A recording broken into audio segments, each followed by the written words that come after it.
everyone? Excited to see you here and thank you for joining us. I have a few weeks of PTO coming up here soon because of the holidays, and so I decided to take a trip to our friends up north, and I'm visiting Montreal, Canada. I literally just pulled up to the home exchange that I'm at, and I was a little scared when I first walked in just because it's absolutely dark. I'm alone. I'm by myself for the first few days until Johnny and Josh come. But the place is insane. The place is actually much bigger and much grander than I thought it was. And my favorite thing about this place is the exposed brick. We have it here. We have it kind of all over the apartment. So shout out to Louis for the exposed brick. So the theme for this vlog is going to be traveling in your 20s. There's a lot of thoughts I have about traveling in my 20s. Part of me is I have to save money for the future. I have to save money for other things. I have to, kind of the materialistic part of me. Along with that is the time portion of things. It's I want to be in New York. I want to have a routine. I don't, traveling throws off your routine. So there's that side. And then there's the other side of, I love traveling. And when I'm 45 and I have 2 kids, I have a job, responsibility, mortgages, a whole bunch of other stuff, and I'm not able to travel like I could when I was 24, I'll regret not having just done it when I had the chance. It's a constant struggle that happens in my head, but I really try to lean towards the side of just do it now and you won't regret it later. Being 24 and traveling is very odd because we kind of have all the pieces set in place. We have the freedom. Hopefully we have the money. We have the lack of responsibility. We have the time. We have the energy. We have everything that we need to travel. But there's also other things we need to do. We need to focus on our jobs, building up our careers. We need to focus on building relationships. We need to focus on just enjoying the city that we're in, enjoying New York City. So there's a lot of other things that kind of take us away from traveling as well. Now, again, these are just my opinions, but I think traveling can do so much good for you. Our brains react so positively to new situations, whether that be in your own home or in another country. And there's no way to stimulate that noggin other than just having experiences while traveling. But anyway, we'll pick up on this topic later. I've had an insane travel day, so I really want to start getting the night together. I don't know why, but this morning I thought my flight was out of JFK, but it was actually out of LaGuardia. And when I pulled up and I put my little ticket into the scanner, he promptly told me I was at the wrong airport. But now that I'm here, I kind of just want to check out the city at night, walk around a little bit. I just got tickets to a comedy show, so I'm going to see what that French comedy looks like. And maybe even get some poutine. I'm getting poutine at some point during this trip. Anyway, let's do it. Let's see what Montreal has to offer. Next stop, Queen. Queen Station, arriving at Queen. Doors will open on the right. Next stop, Queen. Queen Station, arriving at Queen. Let's go. Doors will open on the right, 'cause you are triumphant. I ended up deciding to walk to the comedy show, and I brought my big jacket, my gloves and everything just in case it was cold, because I heard Canada's cold, so I've heard. And I'm glad I brought them because my ears, they're cold. I should have brought a hat, but next time, now I know. And I ain't never seen you looking so triumphant. Isn't it something that I can come in and just find you here, sitting in my mind? Yeah. I like time spent between trees and bees. I see you in the knees of my four-bed fathers. Don't know where to go and know that someday I'll find you. 'Cause I ain't never seen you looking so triumphant. Speak of the gods, but claim not their status. Care for the trees, not just shrugging like Atlas. Their courage shone brightly all day and nightly. Where there is light, there is no shadow. I just tried to get a bagel from one of the more famous spots in Montreal. Apparently Montreal is supposed to be really famous for their bagels. People say that they're better than New York, so I gotta take a shot. So I'm really excited for these bagels. I pull up to the shop, really cute exterior. I come up, I see the people working in the back, looks really cute. I see an everything bagel that's called something else. It's not everything bagel. I'm all excited, I'm all ready. And then they say that I need cash, and I don't have cash. And I left my card at home, so I'm walking back. But now's a good time to talk about food during travel. Food is something for me that is so important for the places that I travel. One of my favorite activities while traveling is just finding wherever the best local food is and just sitting down for a meal, chatting, even if I'm by myself, just kind of chilling there. Wherever place I go, I try to find whatever they do best. And apparently here it's bagels, apparently, and poutine. And poutine is these fries with cheese on it and gravy, and I'll show it to you later because I'm gonna get it, but I'm gonna try to find the best poutine spot. But anyway, I'm off to get my credit card, and then the bagel, here I come. Okay, it is now 4 hours later and no cash has been gotten. First, I figured out that I was walking in the wrong direction for about 10 minutes, walked back the other way, got home, found out that I did not bring my debit card, which is an issue, but we will figure that out later. So I wasn't able to get the bagel that I wanted to get, but I was determined to still have a good bagel. So I walked around for about maybe an hour trying to find a good bagel spot and finally found one that I housed immediately.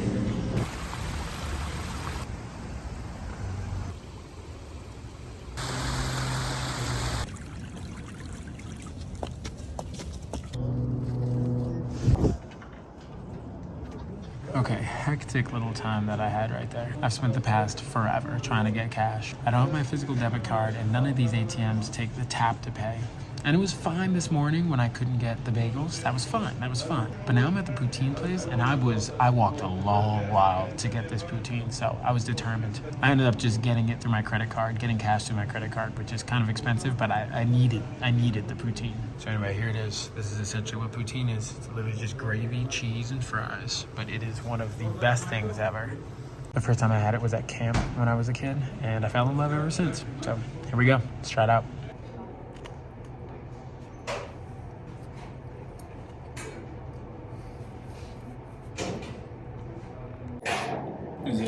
This is what I'm waiting for.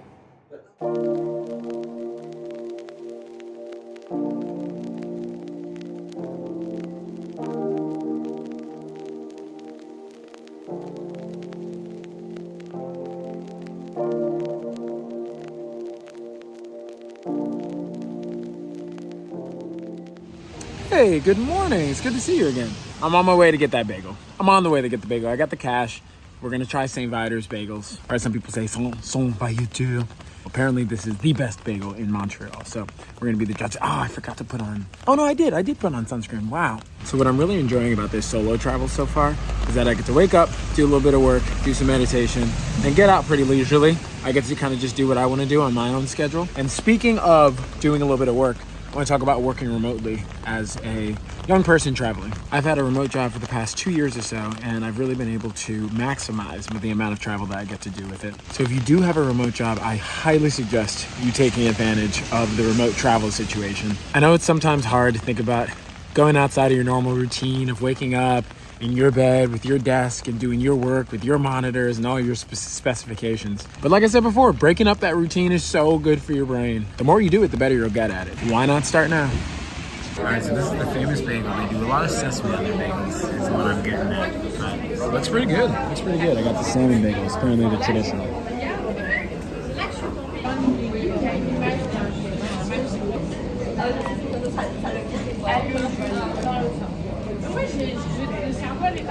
Yesterday, I walked a total of 15 miles. I was walking all day, baby. Today, a little different. I'm cold. Yeah, and actually right when I was finished walking, I was exhausted. I was about to head back home. This guy comes up to me, starts talking to me just about some soccer and random stuff. And then he asked if I want to go to a bar. And I was like, okay, well, I guess I've been alone all day. I can try to go to a bar somewhere. Yeah, very odd dude, I will say. He opened up a lot. I'm not going to out the man, but he's got some dark secrets. But he was chatty, so it was kind of nice to just listen to how much he loves punk rock. It is pretty rainy out here. I got my umbrella, thank goodness, and I got the double hoodie and the thick jacket. So as you can see, ooh, I look so snuggly right now. I'm pretty comfy. I love a warm jacket. For two different reasons. One, I feel safe. Second of all, I can carry everything in here. I feel like it's a little purse. I'm just gonna be walking around today. I'll show you some sights. We'll check out Montreal a little bit more. Josh gets in tonight, so excited for that. I'm headed towards this thing called the Underground City. Apparently there's a whole bunch of shops and restaurants, and I don't even know, but just miles long of stuff below Montreal. I think it's because it's so cold, but gonna go check it out.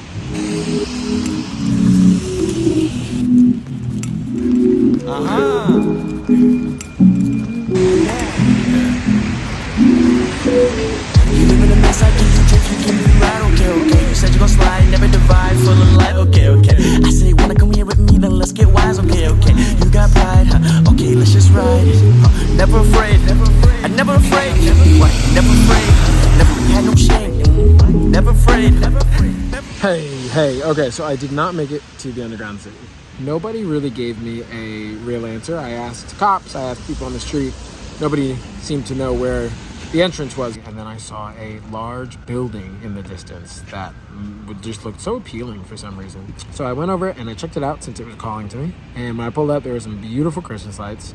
I went in and it was this gorgeous church. that nobody was really in. I sort of just sat there for a while. It's funny because church is usually when I'm with people, like traveling with people, I'm not that interested in. But for some reason, I was fascinated by this church. I was there for a while, just kind of looking at everything. I think it was the Christmas decorations. The Christmas decorations really carried it. So anyway, I couldn't find the underground city still, so I went to this place called Dunes to get some poutine because I was pretty hungry. Apparently this is also one of those really famous poutine places. And it was good, it was good. I think they're also known for their meats, so they give me a hefty portion of poutine topped with like meat and smoked onions, all this other stuff. So it was a lot, but it was really good. Someone told me yesterday that Canadians really like poutine. I don't know how they aren't very large, because poutine is literally gravy, cheese, and fries. The most caloric things I could think of. Afterwards, I kind of hit the itis, so I had to get up pretty quickly. So I looked what was up nearby, and I saw there was like this Barbie exhibit. I didn't know what that meant, but it said it was the largest Barbie exhibit in the world, and I didn't even know what a Barbie exhibit was, so I wanted to go see it. And when I pulled up to the Barbie exhibit, I went downstairs, and I found the underground city. It happened to be in the underground cities. I mean, yeah, it was pretty coincidental, and I'm glad that I finally found it. The Barbie exhibit had a bunch of different Barbies that you probably have never seen. It was just a collection of Barbies from all different places, cultures, movies, TV shows. It was just a bunch of Barbies.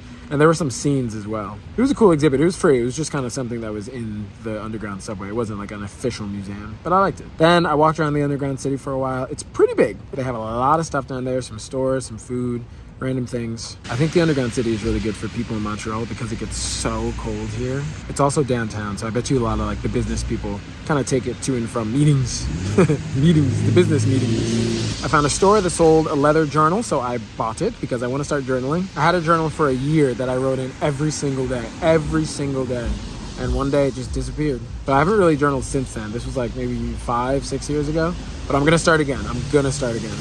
So anyway, I kept exploring the underground city, a lot of stores again, bought some chocolates. Oh, one of these chocolates were one of the best chocolates I've ever had in my life. Oh, I kind of just stood there and just took in all the flavors. It was delicious. And then also in the underground city was a museum of contemporary art. I'm telling you, this place was ginormous. So I went in there for a while. I asked the woman how long it was going to take, and she said that there were some installations in there, and it depended how long I wanted to spend. And I was like, okay, well, I only have an hour and a half. She's like, I don't know if that's going to be enough time. And I was like, okay, well, I think I'll try it.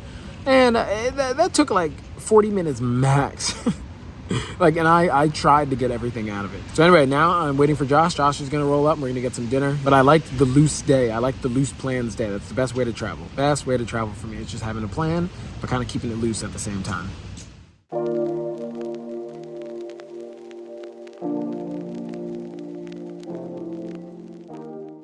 What is it? It looks so good. I don't know what it is. But... Oh, Parisian flan. Good model! Believe it or not, we're still in Canada. Josh arrived, Johnny's here. Canada is such a strong French presence that they have like a bunch of boulangeries and patisseries around as well. So we went this morning, got some croissants, did a little croissant review. It really does feel like we're in Paris with like Paris, with all the croissants. We're heading over to something called the Jean Talon market right now. I heard it's the biggest food market in the world, but some people are telling me otherwise. Untrue. We're gonna head over there, and yeah, we'll catch you a little later. Who knows where the day is gonna go.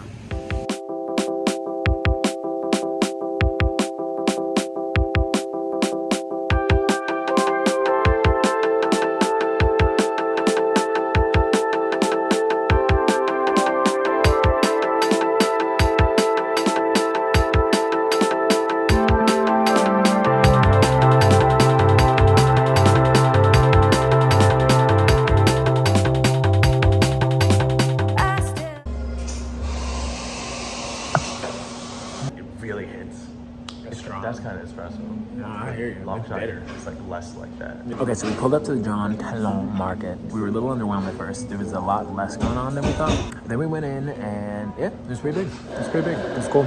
We tried some wine. We found something, or I'd never heard of it. It's called ice wine, where they essentially freeze the fruit and then take that sugar and then ferment it. They let us try some. The guy really chatted us up, but we didn't end up getting anything. But it was good. If you ever want to get some really good wine, definitely try some ice wine. We also ate a bunch on the way here too, so we weren't too hungry. We had a sandwich, we had pastries, we had more pastries, we had coffee. Anything else?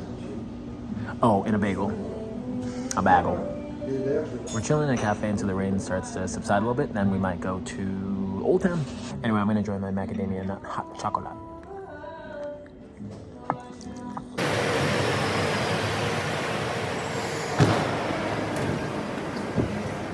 Okay. It is 4 p.m. It is 4 p.m. Look how dark it is. It is 4 p.m. I repeat, 4 p.m. It's actually 9 p.m. It feels It's like 10:30. Actually 1 a.m. Did you know The it's next 4 day. a.m.? It's not p.m. anymore.